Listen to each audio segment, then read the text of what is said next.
but the feeling after this, like it was absolutely nuts. I walked off stage and I was like, holy shit, I just beat a level, what the fuck?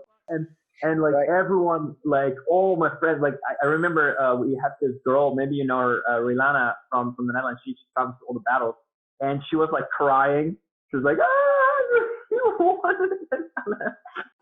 Beatnation, it's what's up. Beatnation.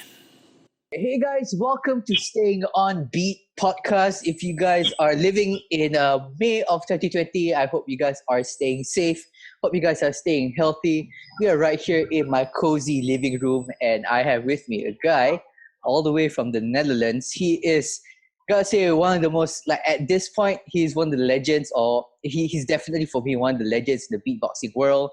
The humanbeatbox.com actually quoted, I'm quoting them right now, they call him the most avant-garde, the most imaginative beatboxer out there. He is a vice world champion. Bjart! Yo, Bjart, how are you, man? I'm good, man. I'm great. How are you? I am a little insane being cooped up for so long. I've been in the house for like 2 months since early March. But All right. how are you over there? Like, how's everything in I'm assuming the Netherlands right now. The Netherlands is kind of okay right now. Like last week, they are opening up new things like hairdressers and stuff. My hair has been growing, and we couldn't go to hairdressers and stuff like that. That will open on Monday again. And for the time being, I've just been walking a lot. Like the only thing that I've been doing is beatboxing at home and just like walking in the forest. So that's my time consumption for the most part here. Are you working on anything crazy right now? Being cooped up sometimes in boredom, our creativity spikes. Are you doing anything right now? I mean, I started producing a little bit more music. I think it's sometimes like good to cook yourself up at home to kind of like do other things as well, like do beatboxing, then a little bit of looping, and try to have variety in your music to stay motivated and original. All right, cool. All right, so let's talk about this B-Art origin story. Okay, let's bring it back to B-Art before he was beatboxing. Like, what kind of a child? Because I think all beatboxers are like very weird children growing up that we can learn to do these things, and then we make it a part of our life, our career, our hobbies to create stuff with our mouth. So what was it like growing up for you? So you're asking me before I discovered beatboxing? Like, before you discovered beatboxing, what were you? Did you play other instruments? Were you like not musically inclined at all, or what? No, not at all. I didn't know how to play any instrument whatsoever. I didn't even have a lot of friends growing up. I was a very lonely kid until I discovered beatboxing. And I would just make. I was always intrigued before I even knew about beatboxing. I was always intrigued by performers who did like noises with their mouths. Like for instance, maybe you know the Umbilical Brothers from Australia. That's like a very cool.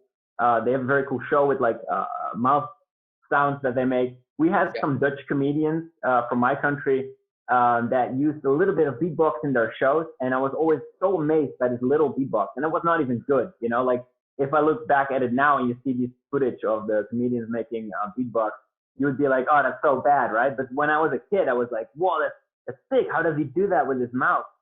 And I was so intrigued. And then at one point, I saw this video of Daishi. You might know him. Yeah. Daishi, right? This wildcard video. This is like world famous wildcard video, and he was beatboxing.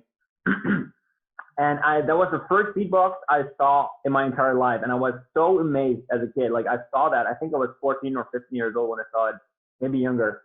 And I thought this is the only thing of beatbox that is out there in the world. So I practiced this video, like the exact same thing that he did in the video. And I was just like, you know, this video. And after like 3 months, I could do some of what he did in the video, and I discovered there was an entire scene, and there were other beatboxers even in the Netherlands, and there were meetings and stuff. And I would like my dad would drive me to one of those meetings. It was far away because we live in like the farm area, and we had to drive towards like the big city for like one of those meetings. And that's where I met like the great guys. Like back then it was Hurricane, the Soundstorm, Ibarra, and Timmy. These were the big guys. And there they saw. How old were you at this time? I think I was 15 or so, 15 or 16. Around that time. Maybe a little bit older actually. Maybe I was like 17 maybe. I think I was 17 because they invited me. I remember Ibarra saw how driven I was for beatboxing, and they invited me to be in this team for Latif. I'm not sure if you're familiar with Latif Battle from 2013, I think it was. It's like kind of like the European Championship where teams battle against each other, like teams from different countries. We have 8 countries: Russia, France, the Netherlands, Germany, and 4 other countries, Spain. And so they picked me to be in this group with 4 people, and I went up to my first battle internationally, and it was in France, close to Paris, and that's where I won my first ever battle, and I got hooked on battling, and that's kind of how it started. Yeah. How did you discover that? How did you discover beatbox? So you saw Daichi, you saw the video, and then you saw those guys from Australia. But how did you stumble upon it? Was it just like the YouTube algorithm spitting out beatboxers at you, or what? I think so. I don't think I literally searched for it. I was just spending a lot of time on YouTube as a kid. Yeah. And I just stumbled upon this video, and I think this changed my life. Like I was so extremely obsessed with this video. Like I was so obsessed with being able to produce unhuman-like sounds with your mouth. I was completely like that's the only thing I did. Also because I didn't have any friends, I was just doing this video. Like I was trying to produce the same sound for months, like just like 6 hours a day. Like I would come back from school and I would just watch this video over and over and over again. Yeah. So there are a lot of beatboxers we talked to, and I think that maybe 10, 15 years ago when most of us started beatboxing, it was relatively unknown. It was kind of an uncool thing. Some of us when we were kids kind of became a little bit of an unpopular, a little bit of a geek or dork or whatever. So some I've talked to have been bullied before because of beatboxing. Did you experience any of that, or like would you like so on the fringe of a group of friends that you were kind of left alone to do your own thing? I'm sorry. What was the question? Is it? Sorry, my bad. Well, to be bluntly, like when you started beatboxing, did other kids give you a hard time for it? Did they think you were weird or something? I mean, I kept a lot of it for myself, I think. I remember my parents, at least, weren't a big fan in the beginning. They were like, why are you making this sound? And like people would say, like, it sounds like you're puking or something. You know, like when I was practicing my throat phase, it was just, I was just doing that. Yeah. And it just, when I started, it just would sound like very bad when I started. But did my friends give me a hard time? I think I didn't like, no, I think actually most of them liked it. Like even like the kind of the cool kids, they were like, yo, BR, drop that trap beat, man. And then we were like walking down the hallway and I was like, and they would like, the cool kids would like rap on it. So I think they accepted it really quickly. So I think that's actually a good thing. Did it help you get more friends beatboxing? I think I got more beatbox friends from beatboxing. But I think right now everything that I basically do is beatbox related. So right now everyone that I know is basically beatbox related. Just like today. Yeah. So like so even this podcast and every single job that I do is beatbox related right now. So it's like basically all my friends are beatboxers, and my real life friends that I had for many years, they think it's cool that I beatbox, and they can do it a little bit, you know, like the friends that are not really like hardcore beatboxers, you know, maybe you have them as well. They're familiar with like, they can do it a little bit. Yeah. When I was younger, most of the time when I told like my friends or my seniors, hey, I beatbox, a lot of them just go, oh, you go ooch, ooch, ooch, ooch. Yes. That's all they think beatboxing is, or boots and cats. That's kind of just it. But the world is so huge right now. You mentioned something about your parents just now, which I find weird. Your parents, they were not like really supportive in the beginning, right? They were kind of like, yeah. So for us Asians, a lot of Asian kids, we experience that as well because all our parents want us to be like engineers or doctors. So we think like Western parents are so open-minded and all that, but not necessarily the case. At what point did your parents like accept that you are a beatboxer or that you are a professional or beatboxing is your career? I think it like I was beatboxing for about 2-3 years before I started doing competitions. Yeah. And when I started to take home competitions, like I would win or be like top 3 in certain competitions, my parents were like, this is not just a hobby for him. This is like something that he really enjoys. Yeah. And I think that's the point when they were like, oh, it's not just making annoying sounds. It's literally, he's trying to make music and he's inspiring like people and he's doing competitions. So I think that's the point where they were kind of accepting it. And I can like, even when I meet my parents right now, if I can make a lot of annoying noises right now and they wouldn't say a thing just because they kind of know how important it for me it is to beatbox all the time. Nice. The worst thing my parents have said to me is that I sound like a truck. You know those like dumpster trucks, those dumpster lorries that come by in the middle of the night. Yeah, that's it. That's the worst thing I've ever heard from my parents. Oh, that you sound like a truck? Yeah, but not in a bad way. In like tires screeching. I was going like this. I sound like a broken down truck or something like that. Okay, so So you talked about Daichi. You talked about all these other beatboxers. But what influenced your style? Because as a lot of beatboxers here in Malaysia have talked about, Artsy has said this as well. Human Beatbox has said this as well. It's like you're very avant-garde. Your style it's very weird. It's hardcore. It's addictive to a lot of people, to be honest. What kind of like created this inspiration for your style or for your sound? What is my creative inspiration for my style? Is what you're asking? Yeah. It's pretty.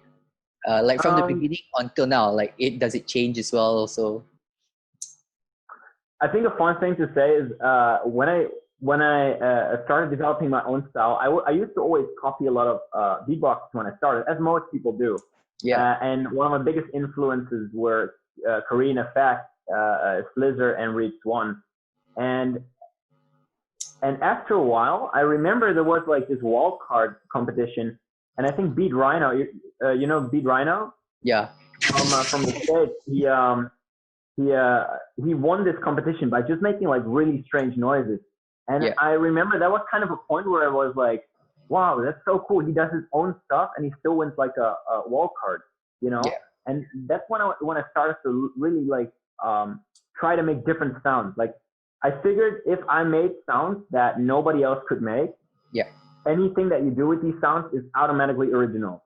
So I started to try everything. Like even when I was laying down trying to sleep, I would just like try to like, what if I place my tongue here? What if I do this with my teeth?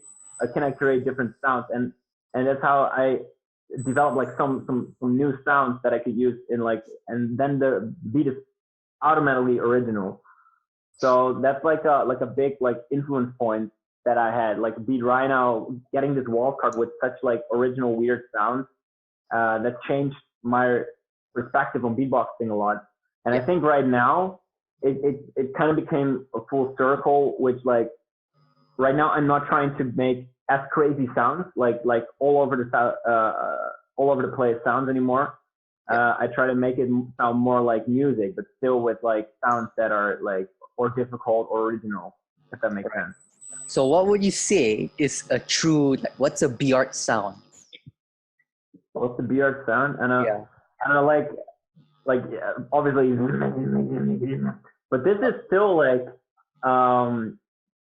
this is very influenced by, not a lot of people know, but Supernova is the guy that influenced me to do this sound. Like Supernova was the first one. That's the Belgian beatboxer, by the way, if you don't know him. So what's his name? Supernova? Is that what you say? Supernova. Yeah, from Belgium. Yeah. So he would have like some like kind of like these transitions, and I was like, "Wow, these transitions are so cool!" And I started to practice that, and that evolved into the that kind of stuff. And I think that's the most like enjoyable thing for me to do. Still, I've been doing this sound for like 5 years, but it's still it's in every video of yours. VR. Yeah, almost, yeah. Okay, so one thing we try to do is that when we do these podcasts, beatboxers, we try to get them to teach their like certain skill or whatever, to see that how we can learn from it, how we can evolve it. So why don't you give me a shot and try to teach me that sound? Do you have a word for it? Is there a name for it? I just really dryly, I try to call it Viema. Me and my friends call it Viema. How do you spell that? If I would write it down in my notebook, because every time I go to a battle, I write all my sounds down in the notebook. I call it just a V. Yeah. I. Uh-huh. And an M. Yeah. And then an A. Right. All right. So Viema. All right, cool. So give me a shot. Like, how does this Vima work? So the Vima, it's you start with a normal lip oscillation, like a exactly, and it's with your voice. So it's like you go like and you close your lips. So it's All right. Exactly. Yeah. So you have the and after you have the same voice, the same frequency used. So you go from the to an humming sound. Okay, so you just go higher. You go 3 notes. Okay, No, so it's the same. It's the same frequency. It sounds higher because it's a humming noise and not a. Okay, the second sound, is it with the lips or is it just a hum? Yeah, it's just a hum with your nose. Yeah. Like that? All right. Okay. Yeah. And then it's just opening your mouth. So it's like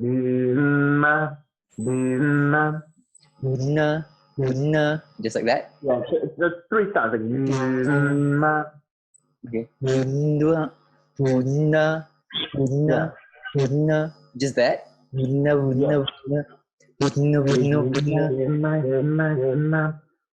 And the last sound you can transform it into throat bass. So it's I actually do the humming as well with the throat bass. So it's like so it's like and really, right? All right, got it. Okay. Once you break it down, it's so complex, but once you break it down, it kind of sounds. Once you break it down to stages, it becomes a lot easier. When it actually sounds quite complex. Right. Cool. Thanks, man. Another thing that I think you're famous for is, I don't know if you're the first or you're the first one to make it big, is your inward bass. First time I heard of an inward bass is actually from you, like not from anyone else. The first one to do inward bass, I think, is Marcus from Spain. That was my influence. I saw him at the battle that we just talked about, La Coupe battle in France. He was competing for the Spanish team. Yeah, the Spanish team, and he was going like he would say shit with his inward voice like level 1, and I would be like, what the fuck is that? That's so cool. And he would have like level 2, and it just sounded so nice. And I tried to do it. I went home after that event. I was like, this is the only sound that I want to learn right now. Yeah. And what he did is, I call it normal inward bass because it's just with your if you do your chest bass out, which sounds like right, that's your chest bass. If you do that inward, you kind of get like the normal inward bass, like outward, inward.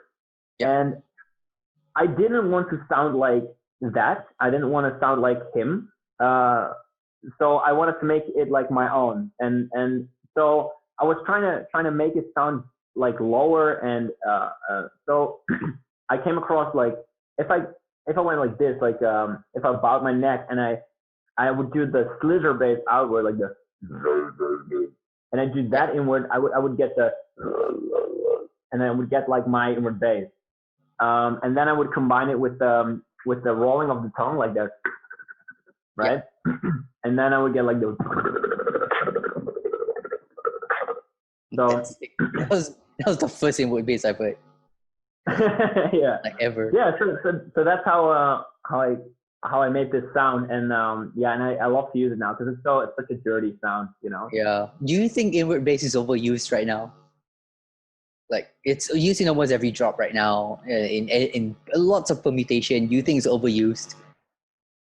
No, I don't think so. I don't think so. I love it.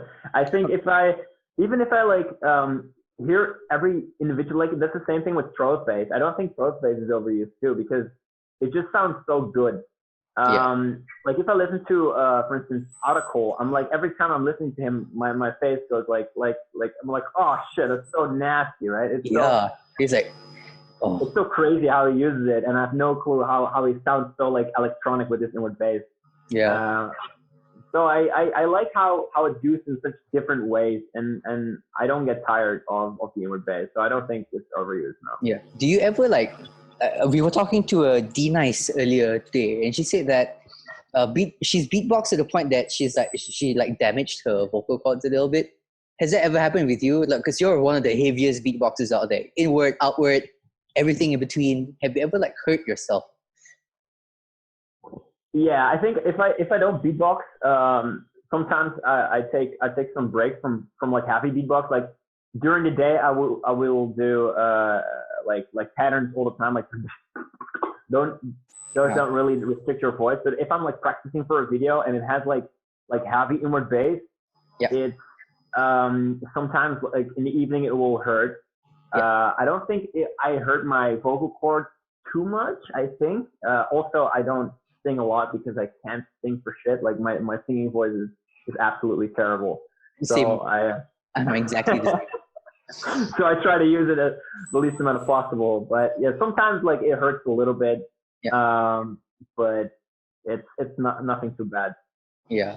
So back to inward bass, because I find this very interesting. Talking to the first person I've ever seen inward bass from, I've actually never learned how to do it, and I've been trying for years, and I've never gotten it. Like the it's outward. I've never been able to replicate it inward. Right. So my part. I can try and teach you within 5 minutes, but some people can learn it within 5 minutes, and others, I will tell you as I go along, if it becomes hard. So like some people, when they go inward, if you go like right away, it's perfect. That's the one that you want, even if it's not that deep yet. But a lot of people, when they go inward, they go like, and it's like, if you have that and you think it's inward bass, it's really difficult to unlearn how to do those separately, because it's really difficult to explain, because it's really hard to look into your throat, right? Like what is actually happening. So if you don't have the, you will learn it in 5 minutes, right? Yeah, that's the thing. Every time I tried it, I get the. That's all I get. So that's when it sometimes takes more time than 5 minutes. Okay, I didn't know about that. But I can try and teach you, and we can see. Let's do it, man. Can we do it? Yeah, let's do it, man. For the good of the people. Yeah. Okay. Let's see if you can do it. So, the thing that you want to do is you have the chest bass, and the chest bass is exactly the same way out as in. So if you go like out. Yeah. Yes. Yeah. And then I want you to do just like out in. That was it. Really? That was it. That was inward bass. Okay, that was faster than 5 minutes. Very good. Perfect. Okay. Okay. I would normally say you probably, I'm not sure if you're using your phone or your laptop right now. Laptop. Okay. I would say like record yourself right away right now. Just because sometimes you would go back to the sound and then you won't find it back. So it's very good for you to listen to what it's supposed to sound like. Okay, hold on. I'm going to record myself right now. Yeah. Hold on. Let me tell my wife to switch off her phone. Okay, switch off your phone. Not switch off, but turn off the music. Okay, great. She's a nurse, by the way. She just came back from a night shift right now. So, hold on. So, like that, right? Am I doing it right? Yes.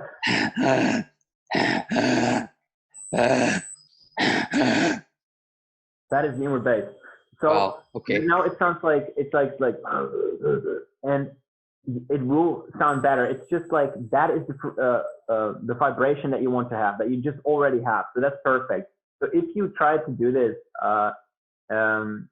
like I actually want you to like practice this the entire week, and if you and just send me a voice note like next week, and All right. we'll review your inward bass. But so like that's the basic. That's the thing that you want to have. That's the first thing that. And after that, I can teach you how to do the lower one, the one that I use. But that's the one that Marcus uses a lot. This is the one that Vokoda, Article Vokoda uses a lot. Yeah. Okay. All right, cool. Then I'll do this every day for a week, and we'll see what happens. One thing I have done in compensation for it is I do the but with a uvula oscillation inward. Does that make sense? So it sounds like. Oh shit. Okay, yeah. So that's kind of how I compensate for it. But it's an inward sound, so it's like. So that's kind of just it. So from like not being able to do it, like sometimes you discover something else that you can do that's kind of just yours. Yeah, so that's thing. That's kind of me, like from my Roxo Loop. Roxo Loops is a big influence for me. Also, learn uvula oscillation from him, and then that kind of like developed into what it is today. Okay, so I want to talk about something. You have a lot of routines. We've gone past the phase of people just freestyling in battles anymore. Now everyone has like a routine set, like 90 seconds, 2-minute set, 5-minute set. So I want to get into your mind right now. How do you put together a routine, or how do you put together a set? Oh, that's a good one, because today I have to actually make a new routine as well, which is exciting. For the Odyssey battle, I have to hand it in today. And how I usually do it, it's just like I just freestyle a lot. So what I do is right here, this is my little I'm underground right now. This is my little basement, and here is where I practice. This is my little speaker that I have, and which is good. I'm in like the farm area of the Netherlands. That's like not a lot of people around, so I can make some noise here. So I can just hook up the microphone and speaker, and I would just like freestyle and just making myself. The first 10 minutes is just making myself feel good with my beats, just like jamming on your own beats, and then I would just like try to do new things. So like try to incorporate like new sounds that I have, or try to incorporate like something weird and something. Sometimes like I try to not think ahead. So like I would just like do a build up and not think about the drop, and just like do something. And sometimes that drop will be like, usually it's like terribly bad. Like it's a freestyle, and then I do a drop and it's like, oh, it's not completely right. But then I have like an idea how to improve it, and that's how I come up with new stuff. So like, don't think ahead, and freestyle your drops, freestyle your build up, and sometimes when I have like a good part, I will record it on my phone, and I will record it as build up, or I will record it as drop, and then sometimes I would like just make a puzzle, make it like, oh, this build up is good for this drop, and I would combine like good things that I have new, and that's kind of how I like build up my my routine. All right, so it's very free flowing, right? Because I know friends who are beatboxers to some extent, but they're also they study like music theory, and they get really technical with it. It's like looking into, okay, how many highs does this have, how many lows does this have, and then they like build. You're talking about Trung Bao right now? This is Trung Bao stuff. Trung Bao stuff is actually pretty sick. So I don't know like to what extent does he do it, like using music theory. But yours is very free flowing, is it? It is. Of course, I'm like, I kind of know when, like why a drop wouldn't work or why it works. Because of music theory. But usually, like everybody has a sense of when something sounds good or doesn't sound good. So you can dive in a lot into why it sounds good, and that is very interesting. But I think a lot of people have like this compass like filled in, because we're human. Everyone makes music. That's like as long as humans live, we have this building compass for what is good and what is bad. And so I think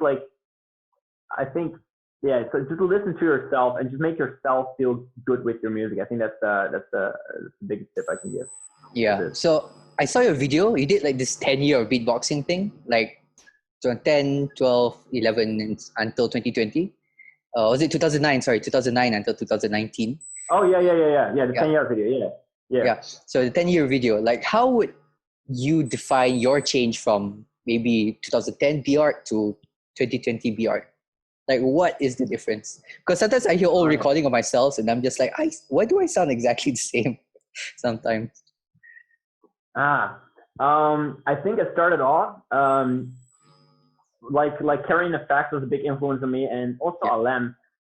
He like I started off doing a lot of patterns, so like a lot of like drum patterns and being very technical. When I started off, I was doing only like technical beats, and that kind of shifted into more routine things. So my routines used to be very short. It would just be like a few bars of like something fast, and then it would become like something with like a long build up, a long drop, and like all my routines would be around like 1 minute 10 for battle. So like I started to become more battle oriented. And so what I would do for battles, when I started to become more into battles, I would start to make routines of 1 minute 10, and have like 20 seconds to freestyle or to do like some kind of like joke on the opponent.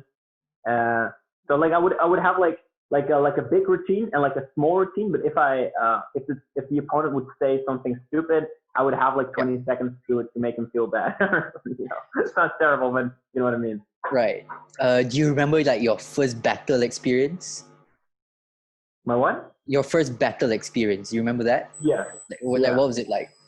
My first battle, I sucked. Like I didn't get past anything at all. I was like completely like hammered down by ABC.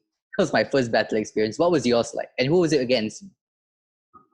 My first battle experience was very a humbling experience. I was pretty like I remember I was being pretty cocky when I started.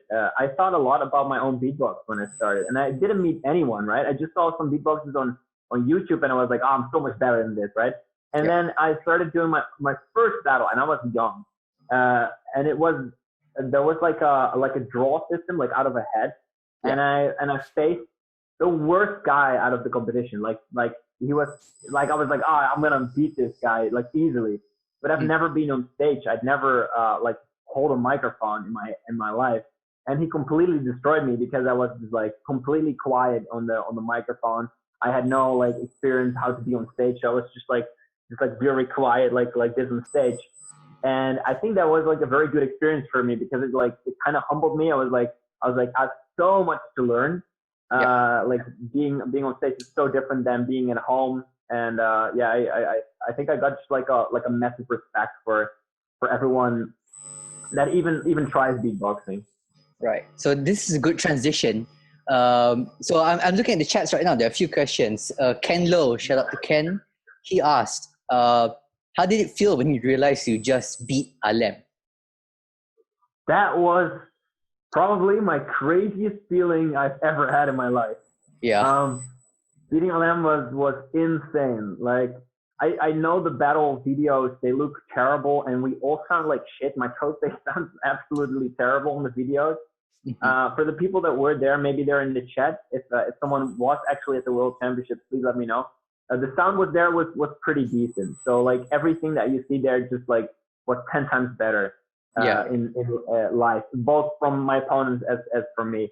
And when I look it back, I don't even watch these battles back because I just feel so bad about how I sound, you know.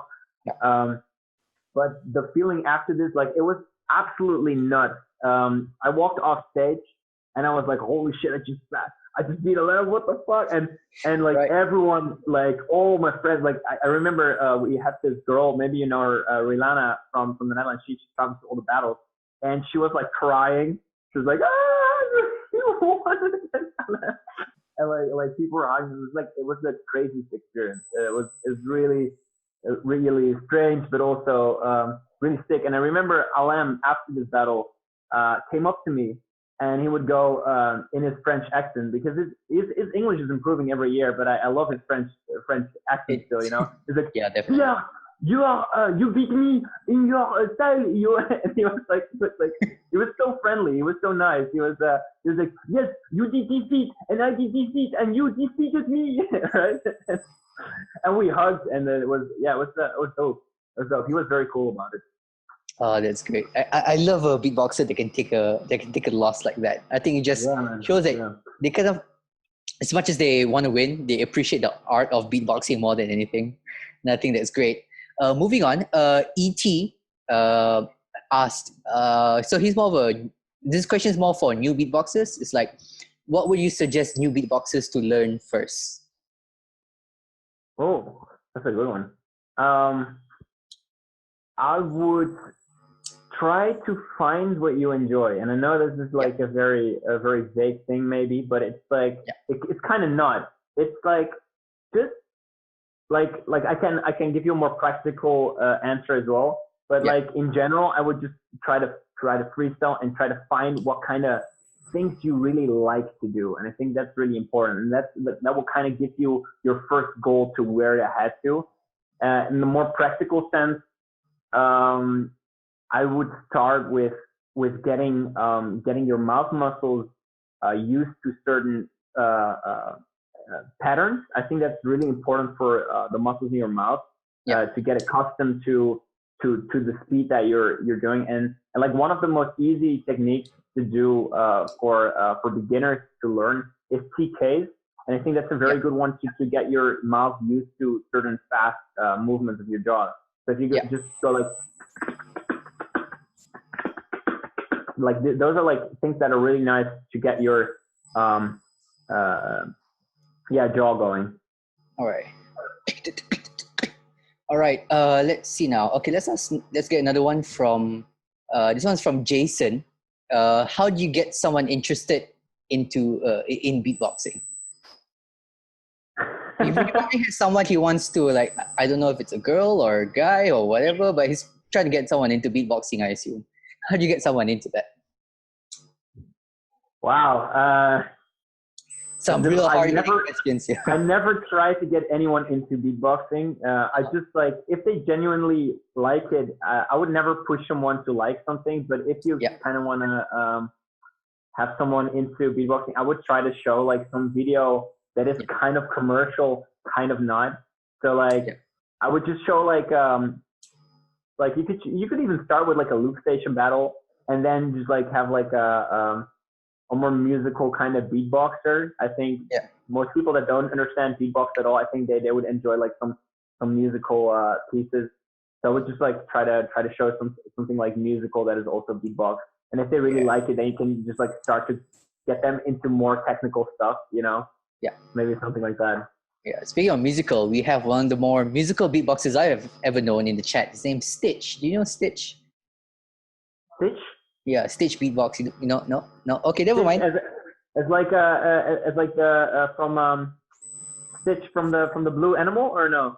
Yeah, that animal. Yeah. Not an animal, but like alien. Yeah. Yeah, that alien. I've never heard it. I'll definitely look it up. I mean, yeah, definitely you can look him up. Stitch is asking, since the 2015 championships, he said that you, Bjart, have changed your style a lot. So he wants to know, how do you manage to add elements without completely changing your style? And still some, hold on. So he's basically asking, how do you keep adding elements without like changing up your style or your signature or whatever? That's a good one. I think just like try to get influences from multiple sources as well. I think that's a very important one. I think you would change automatically, no matter, like, even if you don't try, your style would like just change, and you would keep the things that you really like, and you would like discard of the things that kind of don't sound as good if you listen back to it.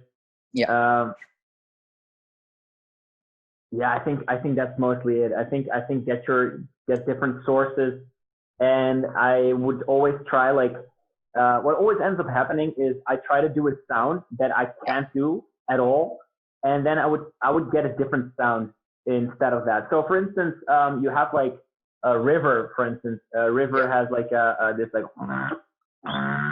and like I try to do it, and I get like this squeaky noise, and now I'm trying to incorporate that sound into the beatboxing, so it sounds completely different, and it's like a different element. So just try to learn other sounds, and it doesn't matter if you don't get that specific sound, but just Yeah. if you get anything else, it would be perfect. Yeah, you can incorporate that.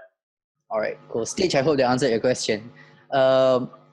Someone here is asking, like, what is your worst and best show / round in your life?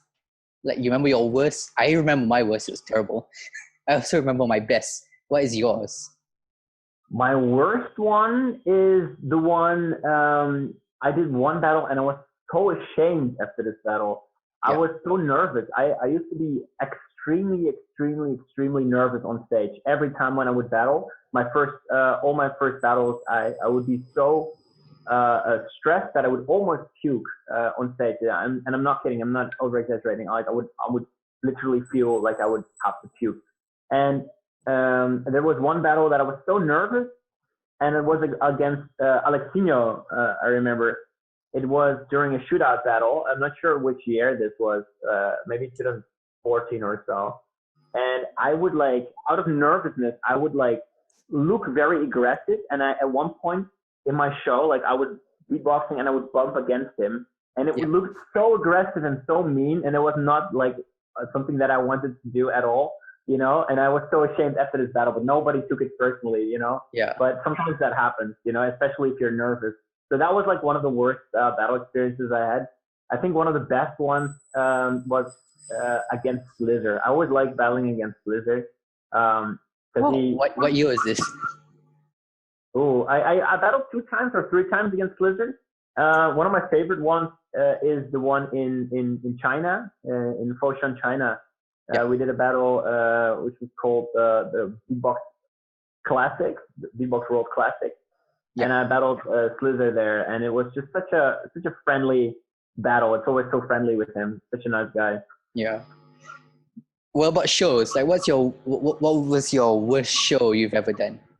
It's like either a showcase or performance. Outside of beatbox battles, you mean? Yeah, outside of beatbox battles. Like, you remember your worst and your best? Oh, I did a showcase at the Japanese Championships, and I was very sick. I was feeling I think from the different food that we ate there, like my stomach was just really upset, and I was beatboxing, but it was just constantly out of breath when I was performing, and I felt like that was one of the worst like performances, because I want you.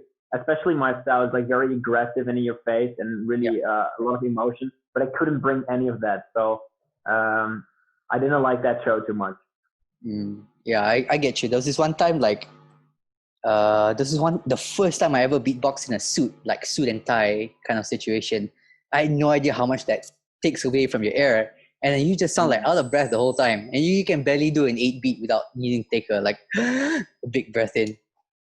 What was your best show? My best show. Yeah. So the first one the worst one was kind of because you ate something bad, and then you're kind of sick, you're kind of out of breath, you couldn't be all up in your face. Your best one, what was it? The one that like really got people going or really got you going? Ooh. Or was there too many to count? I did so many beatbox shows. Well, there are some that some beatbox shows that I didn't do for a beatbox audience. Yeah. And maybe my best show was actually my elimination of GBD. Yeah. I really like that one. I really like the structure of the whole thing. And it got first place, this elimination, out of all the eliminations, which I was mind blown by that. So I was very happy with that. So that was a really good one. But I have had some really good ones for like non-beatbox audience. And I usually don't prepare anything for non-beatbox audiences. I just try to freestyle in a moment. And sometimes they're really, really good. So like, I'm really happy when I just like, I can like kind of seize the moment and just like make a story that has never been told before. So like I would just like start with the like, and then like and then like I make something out of that, and like everyone's like, what the fuck is happening? Especially if they don't know beatbox. I used to always do beatbox shows, and I would just like begin with like, and people wouldn't understand what was happening. So then I would like, and right now if I just start with like and like people would be like, oh shit, and then they start taking their phones out because they know something is and some of these shows are really, really good. Just like all freestyle, you know. So yeah, I think that. I think it's great. I kind of like starting off like that too. Like I just start off with a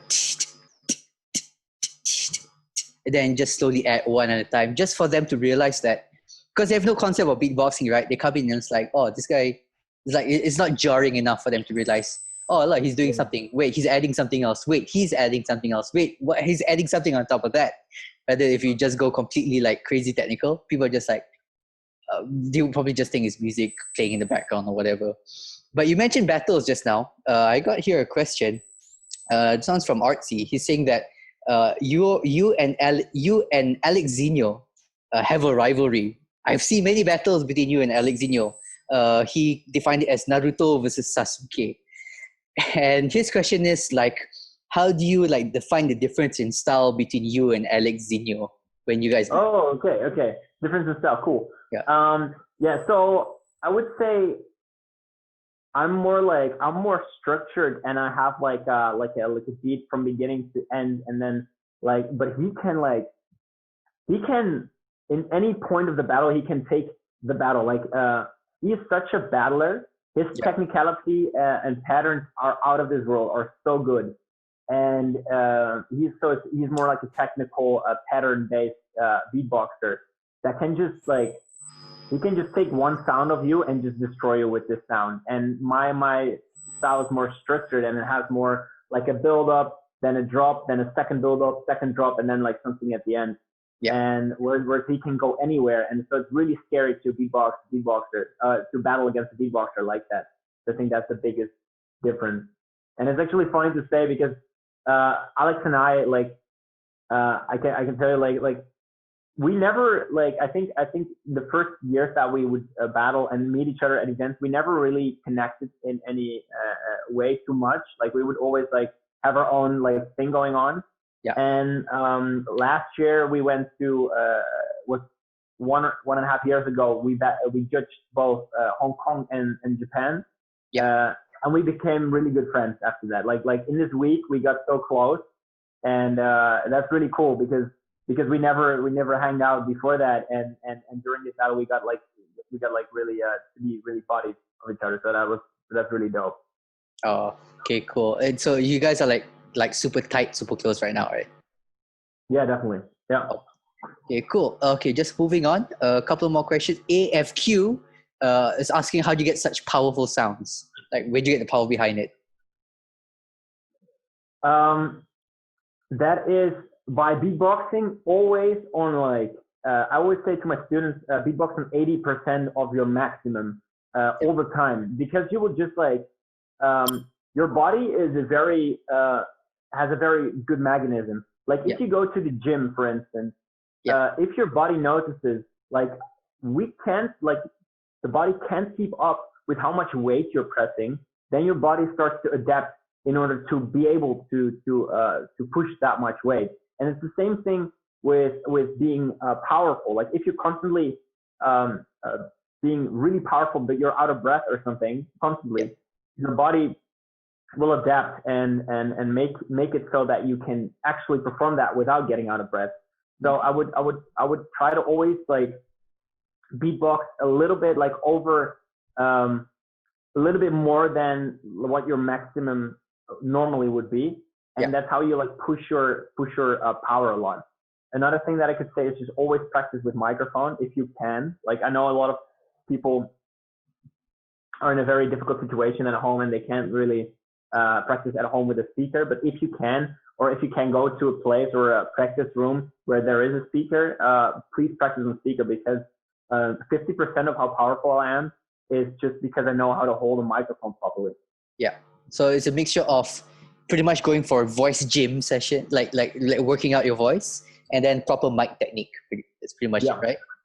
All right, cool. HDC asks, how do you, and so this is going to be a two-part question. HDC asks, how do you counter people? And I believe Stitch asked, how do you prepare for a battle?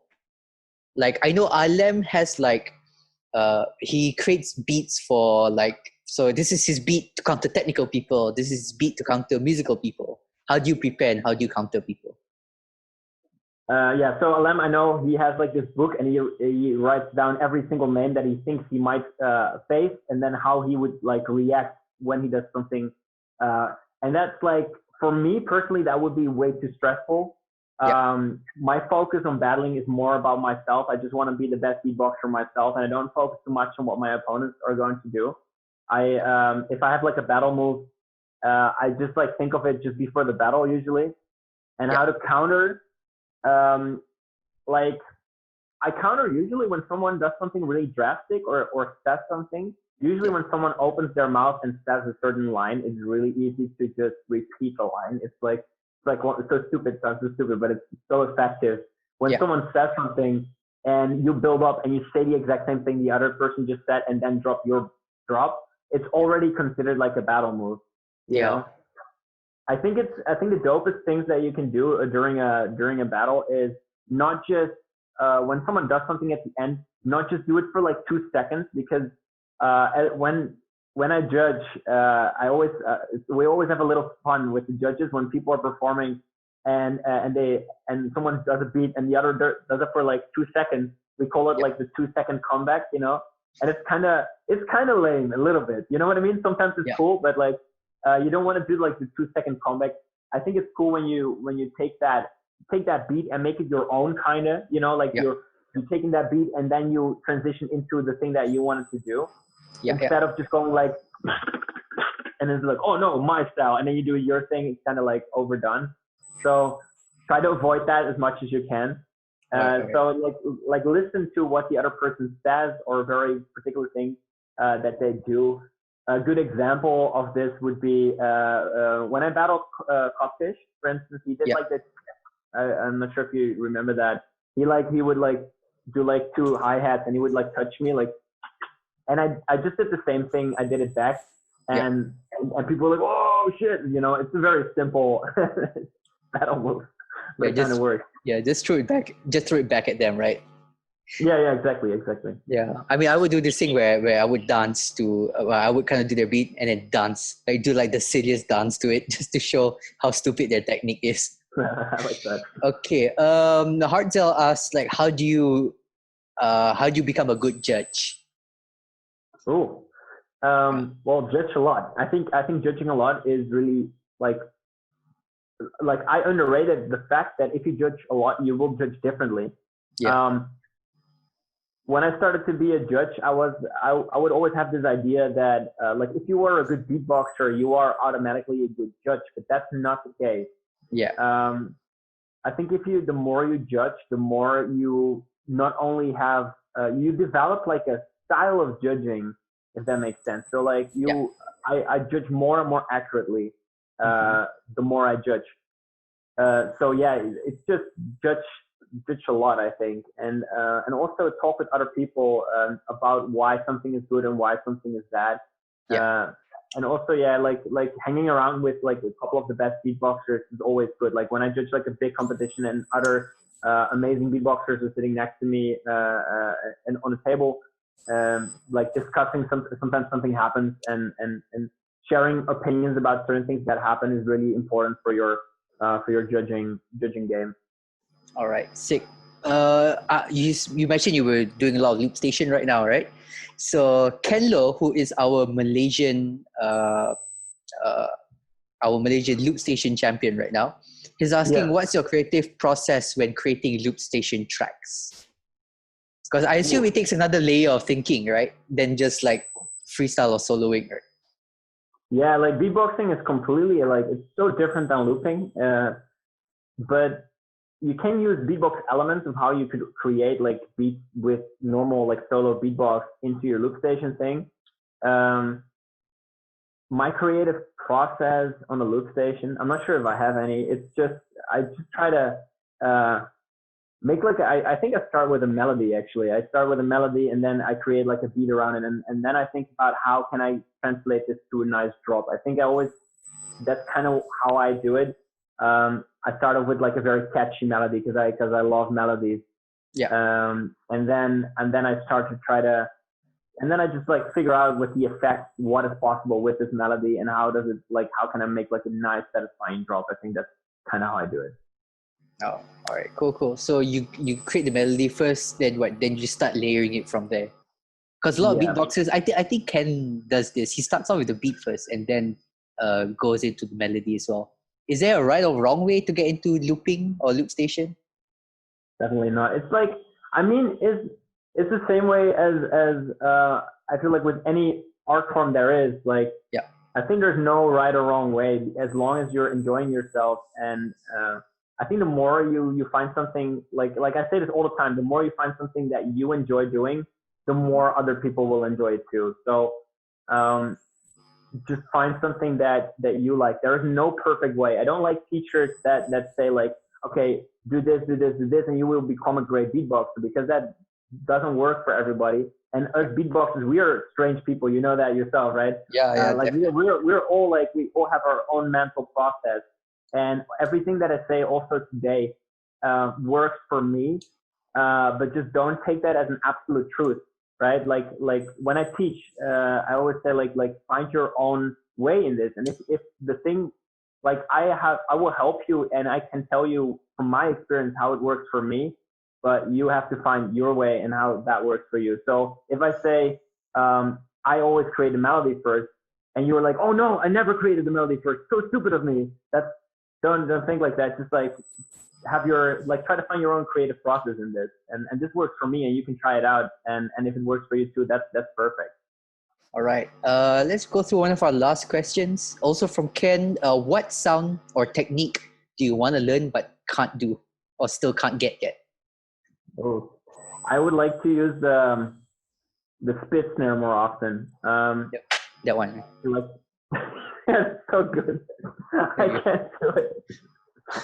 So like my best impression of a spit snare is it's okay. And then I try to do that together with the but I can't get like a normal like high pitched spit snare. I kind of want to have that, but it's Like- never Like that one, like that. Yeah, exactly. You're so mean. Thank you. Never in my life, but I think like there's something I can do that BR can't do beatboxing wise. Exactly. Like for me, I don't know. Like maybe this is just me sharing to you my spit snare experience. I could not get the spit snare until I realized it was about the placement on which part of the lips.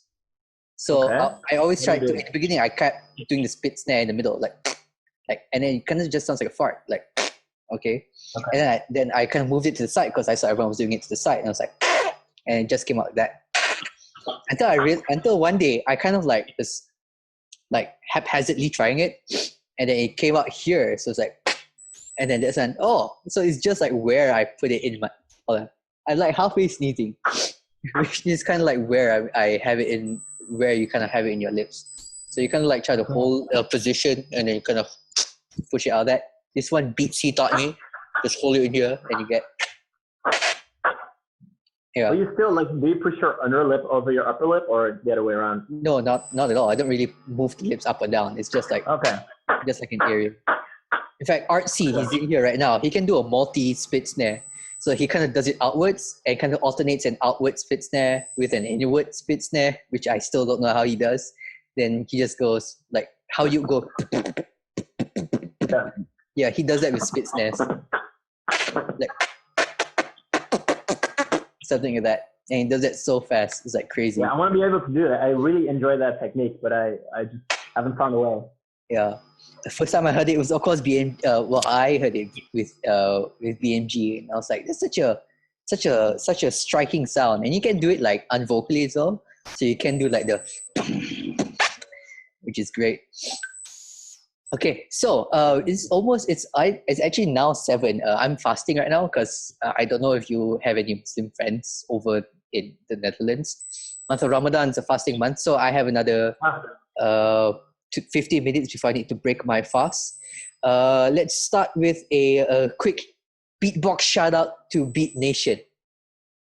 All right. So do like a little 1 minute thing, maybe something you're working on right now, something new. I don't know. I'm sorry, it's something what? If you have a shout out to Beatnation, like a beatbox showcase routine. You can say this one goes out to Beatnation, and then just drop a short routine or whatever. And then before that, you got to start with our catchphrase. Our catchphrase is Beatnation. That's what's up. Then you do. Then you get into it. Beatnation, that's what's up, and then I start? Yeah. Okay, all right. Cool. You ready? Yeah, we're ready. We're ready. Oh shit, what was it? Beatnation, that's what's up? Yeah, that's what's up. All right, okay. Okay, here we go. This one goes out to Beatnation. Beatnation, that's what's up.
I think you're still muted.